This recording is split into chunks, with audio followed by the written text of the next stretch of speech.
Hello,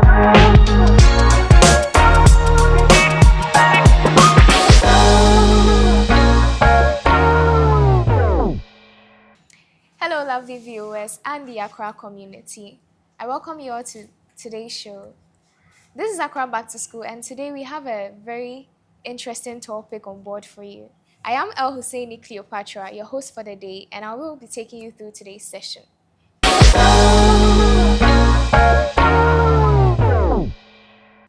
Thank you so much, Cleopatra. Hi, everyone. I'm Maureen. I'm an old student. I'm an Accra. I was in Sleza House.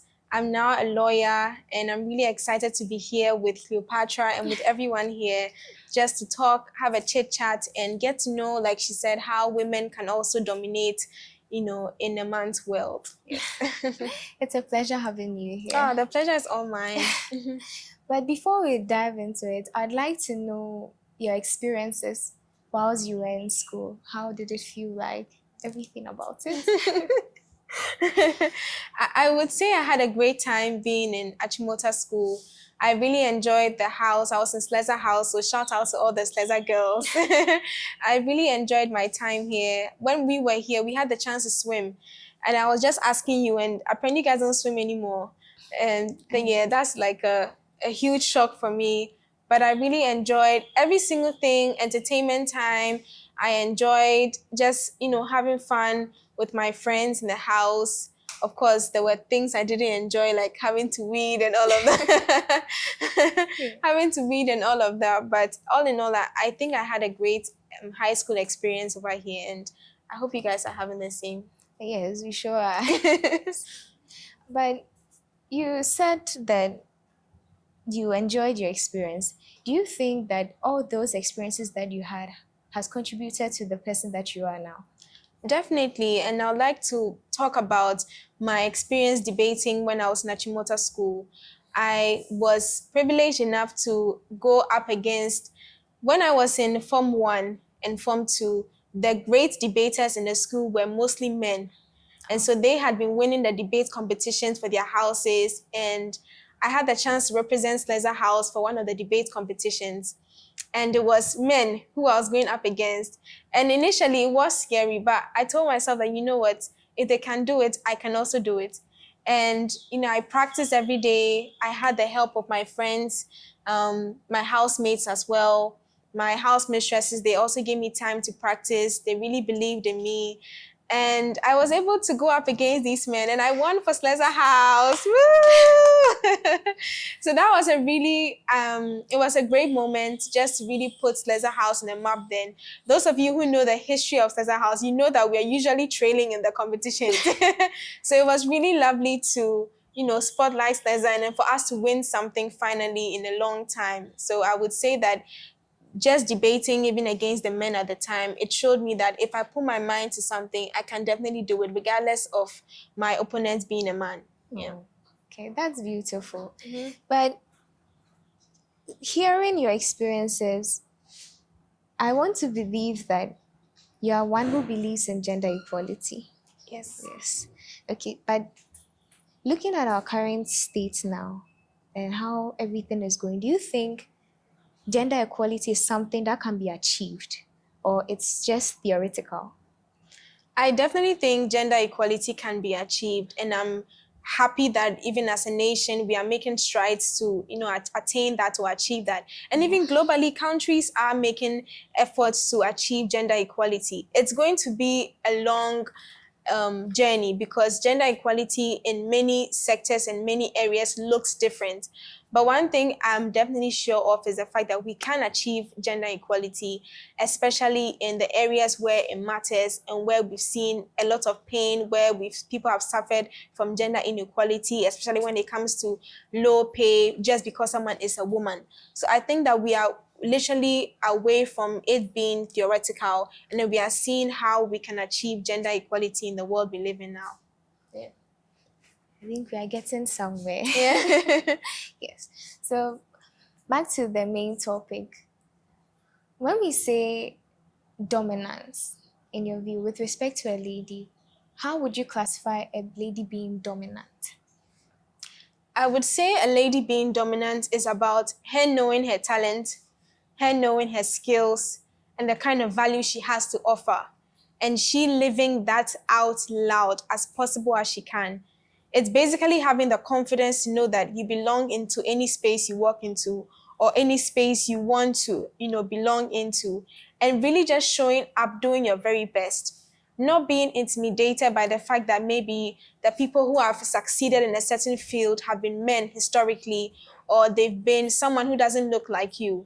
So it's really about owning up to the talent that you have, putting in the work, because it's not enough to say that you are a woman and you have the skill, but to show us in every day that you are putting in the work, that you also deserve to be there, right? So really put in the work and show up every day as your full confident self.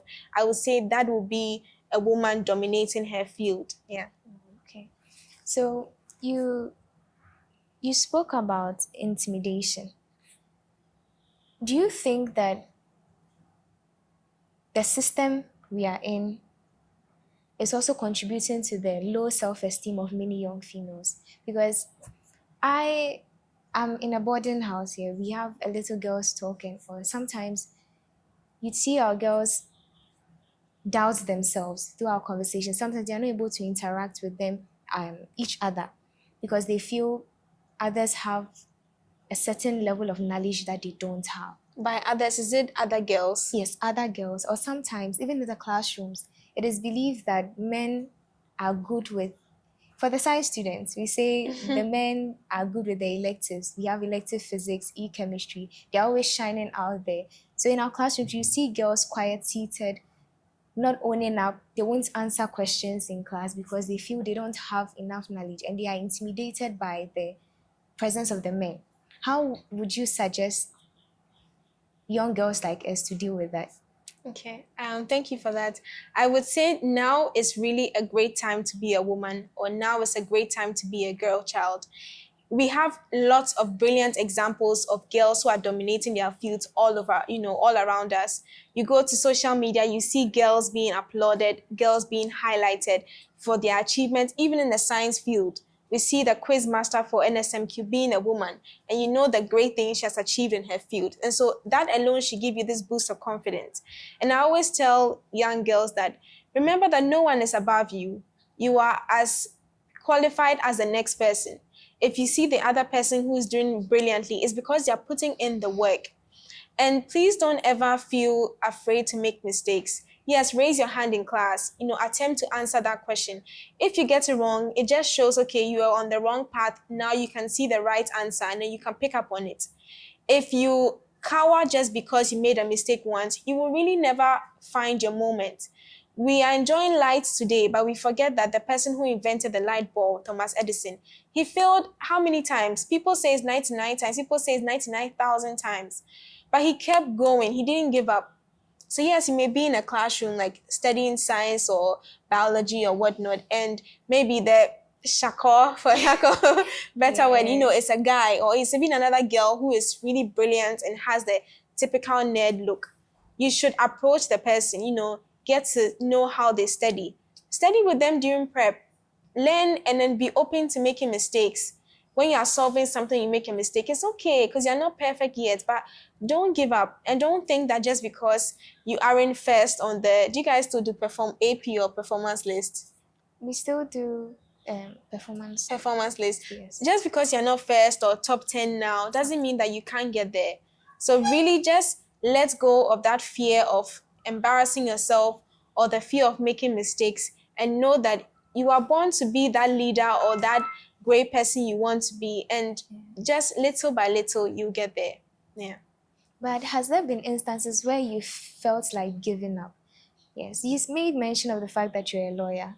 Yes. How has the journey been? Yes. And has there been certain instances where you felt that, oh no, I can't do it anymore, I want to quit? Law school is definitely difficult. It will test your morale and your motivation to do law in the first place.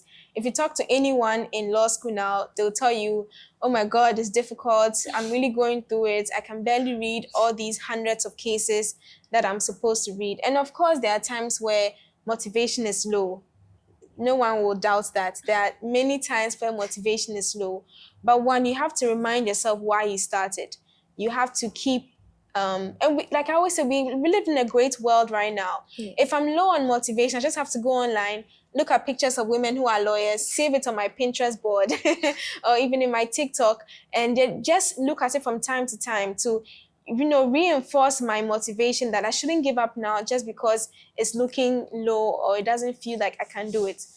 I think that most people think or they believe that those who have made it never had dull moments or they didn't have down moments or moments where they question themselves. From Serena Williams to all the big names we have out there, when you read their stories, they also had times where they were low when it comes to motivation, times where they questioned their own self-worth, whether they even belong there or whether they are good enough. But one thing they kept doing is they kept moving forward. They kept showing up every day and doing the work. They kept going to, training ground. And in this instance is prep. Maybe today you can't solve 10 past questions, but you can solve one. And that's better than zero. I like this quote where someone says that it's okay to be bad at something. It's just not okay to skip it. So today it's okay to be bad at math, but it's not okay to skip, practicing math at prep time. So it's really important that your main goal is to try, because the results every single day will be different. But what is important is that every single day you show up and you don't give up. Because today maybe you would solve a math equation or a past question and you get 8 out of 10 and it gives you that great morale that, okay, if I wrote that exam, I'm getting that A. But the next day you go and solve another past question and you're getting 2 out of 10 and you're like, hey, what's going on here? So it's really important that we just keep showing up and doing the work, because you build confidence when you show up each and every day doing the work. Yeah. Okay. That's really insightful, but is doing the work all that is needed? Because we are youthful people coming up and we have a lot of noise around us. This is the time where we decide to make friends, we socialize and all. Do you think that the people around us also contributes to the low self-esteem that most of us have? Okay. Yes. That's a good one. When it comes to low self-esteem, definitely other people can contribute towards that in the way they talk, even to you, that, oh, math is not your strong suit or science isn't your strong suit. So you're going to fill that paper anyway. What I would say is that it's important to know yourself. When you really know who you are and you really believe that at the core of your being, it's very difficult to be swayed by someone else's opinion, right? If you know that, okay, I'm trying or I'm going to really put in the work necessary to be good at this course or on this path, when someone tells you you're not good, it's not going to shake you because you know that you are literally putting in steps. So it's really very important that amidst all the noise, and like you said, we are in a time where we are all making friends, we are getting to know people. It's really important that amidst all that noise, you get to know who you are. You convince yourself first that my name is Amma and I'm going to make it. It doesn't matter how it looks today. It doesn't matter how it's looking tomorrow. I just know I'm going to make it. And so someone telling me that it doesn't look like I'm going to make it isn't going to deter me because I know it's within myself. And so that is really important. But when you don't really know who you are or you don't have a solid definition for what your goals are, when someone says something, then it can just sway you. Oh, I think they're right. I'm not really good at this anyway. Then you just stop. Yeah. But just having that unshakable belief in what you are doing and where you want to go, trust me, when the noise comes in, your solid foundation will keep you grounded. Yeah. When the noise comes in, the solid foundation will keep you grounded. Mm-hmm. Okay. So you look like a lady who knows what she's about, and or I wouldn't lie, it's really inspiring. But what should a young girl like me do to get to the level that you are? Okay. Yes. That's a great question. I would say that as human beings, a great thing is motivation. I would say that find a few role models that you look up to, people that you want to be like. It may not necessarily be 100% like them, but something that you admire about them. And like I always say, you guys live in a great world now. We have access to social media. So you don't even need to know someone personally to keep tabs on them. You can follow accounts of positive, role models that you admire. Maybe someone who is at the top of her field. It could be in journalism, it could be in law, it could be in medicine.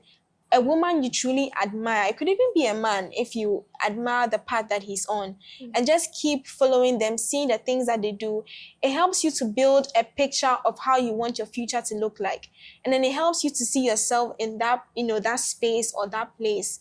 And when you do that and you begin surrounding yourself by all these positive things, it's easy for you to just pick up those habits. I'm sure we all are familiar with the algorithm when we are scrolling through TikTok or even Instagram, right? They end up giving us content that we search for or that we like a lot. So if you're always searching for, maybe, I don't know, what's a current trend on TikTok now? The dances. The dances. So if you're always searching for the dances, it's going to, give the dances to you all the time. But if you're always searching for motivational women or women that you aspire to, you'd realize that when you even go to Instagram or your explore page, it's going to be those kind of women that you normally search for. So it's really important to surround yourself by these people. And like I said, we live in a great world now. You don't need to go to the USA to be surrounded by Serena Williams if you admire her. She's on TikTok. Her content is on Twitter. Her content is on Facebook. It's on Instagram. Just be following these positive pages online, and then just keep up with them. Before you know it, it becomes second nature to you to keep putting in the work, to keep doing the things that these amazing women do. And it helps you, especially in moments when motivation is low. Yeah. So for a lady to be able to dominate the mixed world, what should she prioritize? Okay. I would say she should prioritize one, herself and her journey. There's a lot of unspoken comparison that happens when you are doing life. So today you want to be a doctor, but tomorrow you see that someone has made it as, I don't know, a musician, or someone has made it as an actress. And so there's this little panic that makes you want to change paths and simply go and also be that actress to find the success they've also found. But I'll say one, get to know yourself. What do you want to do in the next 5 years? What do you want to be in the next 10 years? And when you are on that path, right, get all the skills you need to get. There are so many online courses now, certifications that you can get, without even paying money. Get to know, again, role models, people who have walked that path before you. Get to know the things they did to stay ahead. And really just have this linear focus on what you are doing. Literally put every single thing you have. Give it all your time, give it all your effort. It really pays. Sometimes I always tell people that I'm quite impatient. So I don't like things that take too long. But even I have seen the value in being patient when it comes to long-term dreams and long-term goals. So I would definitely say that sticking to the path that you know it's really yours, and then learning from those who have walked down that path before you. Because sometimes you don't need to make certain mistakes. They've already made them. So you get to learn from them and then make your path even better.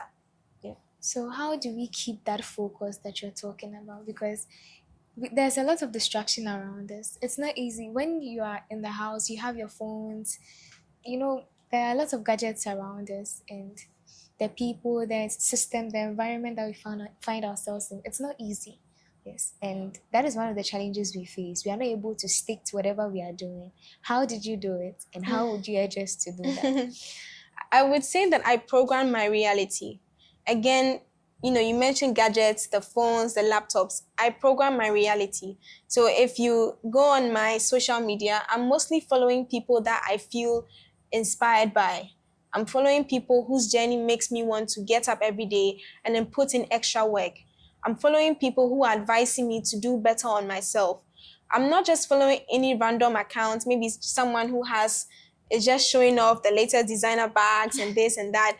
There's that lifestyle, and there's a time to look and say, oh, I wish I was sitting in this car or, doing this. But when you really program your reality, right, and then 80% of the content that shows up on your phone is aspirational stuff. It's a woman who is acing the top of her game. She's dominating her field. it just becomes second nature to you. Do you understand? And it's really easy these days. Like I said, the algorithm is what you feed it. So ask yourself, what are you feeding your algorithm? It's always funny when I pick my male friends, their phones, and I tap on their Instagram. What comes on the explore pages are football clubs, Yeah. cars, and I know these are things they are searching for. So it's not surprising to see it on their phones, right? If you pick a girl's IG, and I'm guilty of this, you'll see clothes, shoes, and bags, of course. But again, you will see the women I also look up to, the people I admire. So just making sure that whatever surrounds you, whether it's the latest song, music video, gadget, make sure that amidst that, there are also aspirational things that will keep you grounded. And it's easy these days. You have a Pinterest board to, what do you want to be in future? I want to be a computer engineer. A computer engineer, great. Yes, please. So you can have a Pinterest board of female computer engineering, people who have done great things. Whenever motivation is low, you go through that and it just gives you that fuel. It brings you back up in a way. So it's really important that as you're also saving the next vacation spot or the next food joint you're going to check out, let's also be saving these motivational things that will really keep us on our journeys. Yeah. But has there been instances where you felt people looked down on you? You felt as if you weren't being noticed enough for your work? Okay. Yes. Thank you for that. Generally, if someone is even making me feel as if they're looking down on me, I'm not looking there. I'm focused on what I'm doing. And I would say that you need to check why they're looking down on you if you ever feel like someone is looking down on you. Are they looking down on you because they see that the other person is being more consistent than you? Then you need to up your game. Or are they looking down on you just because they don't really know you well and so they don't believe you can do it? If that's the case, you really shouldn't pay any attention to that. Honestly, you should still keep your journey, keep the faith, put in the work every single day. You should go to bed each night knowing that you did your absolute best and that, in fact, even if God gave you the chance to redo that day again, there isn't more you can do because you literally gave it your all that day. And like I said, every day looks different. There are some days where you can study about 5 different topics at prep, and that day you're all fired up, and it's a great day. Yeah. Other days, you can barely open 2 pages because your mind is somewhere else or you're just tired. But it's important that you keep showing up every day. Monday, it will look as though you did 5 topics. Tuesday, maybe you can only do half a topic. And it's okay because you keep showing up. Wednesday, you do 3 topics. Thursday, you do 2. And it's better that way because at the end of the week, you will see that you've made progress. Rather than just deciding, I'm not really good at physics. It's okay, I'm going to fail. I'm not even going to put in the work. You've already lost that way. But when you take it little by little, by the time you realize you've made so much progress. Yeah, that's beautiful. And also, there's this thing that I've been meaning to ask here. I had a conversation with a few of my friends and we were discussing about how life would be after school. After school, we would have to go out into the real world, start working. Eventually, people would get married, give birth. Yes. How would a lady be able to strike balance between her life as a mother, a wife, and also as a lady pursuing her career? Okay. Thank you for that. Just a PSA, please, I'm not married and I don't have children. But it's really important that you ask these questions. And even where I work, there are people who are mothers, who are wives, and they are still doing great things in their career. What I would say is keeping to a strict schedule. Strict schedule. Yes. So you know that, okay, 8 a.m. to 5 p.m., I'm doing my professional work.